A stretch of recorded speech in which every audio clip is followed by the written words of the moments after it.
I'm Nicole, 24, sitting in my cozy little studio apartment that I rent on my own. Around me are the small comforts. I've built a bookshelf full of cookbooks I've collected over the years, a secondhand coffee table from a thrift store, and a houseplant a coworker gave me as a housewarming gift.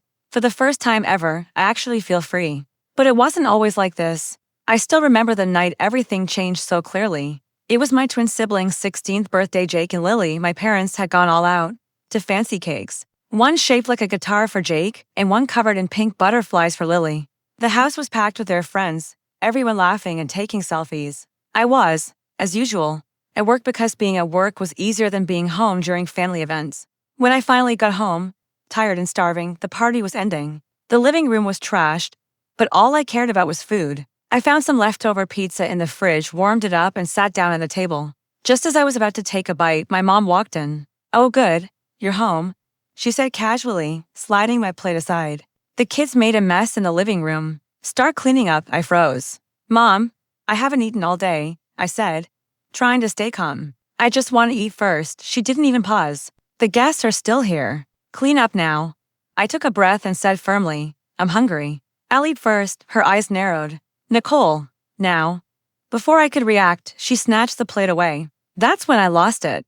I stood up and met her gaze. "I've been working all day. I've been helping this family since I was 16. When did Jake and Lily start pulling their weight?" Right then, Jake came in showing off his new headphones and Lily waved her brand new tablet. My dad smiled smugly. "Jake and Lily have a bright future ahead. They need to focus on their studies, too." Anger shot through me like fire.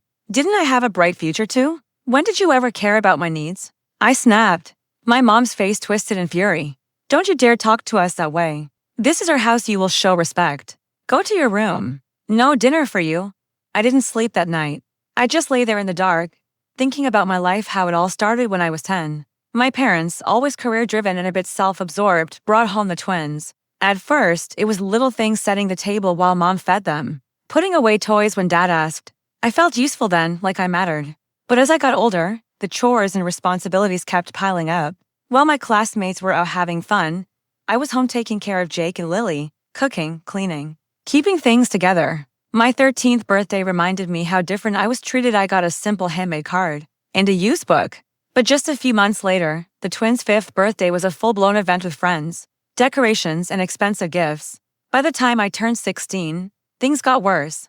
My parents sat me down one day and said they were struggling financially, so I needed to get a part-time job after school to help out. I was stunned. "What about school? What about taking care of the twins?" I asked.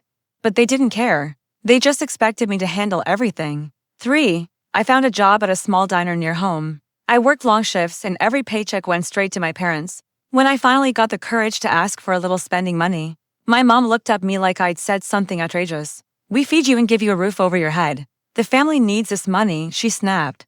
A few years later, I met Tom, the kind-hearted diner owner. He noticed how passionate I was about cooking and offered to pay for my culinary classes. I was thrilled. Finally, something that was just for me. But when I told my parents, my mom frowned. "And who's supposed to cook and clean while you're off in those classes?" she asked coldly.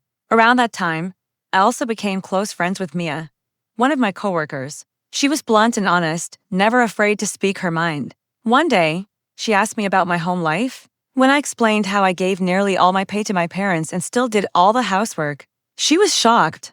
"Nicole, that's not normal," she said firmly. "You need to get out and start living your own life." Her words stuck with me. And after that awful night at the twins' birthday party, I knew she was right. It was time to change my life. The next morning, after my parents left for work and the twins went to school, I quietly packed my things, just the essentials. I called Mia, and without hesitation, she offered me a spare room in her apartment. When I left, my parents were furious. They called nonstop, sent angry messages, guilt-tripped me every way they could. But I didn't cave. I cut off all contact and focused on myself for once. I threw myself into my culinary classes and my job at a nice restaurant.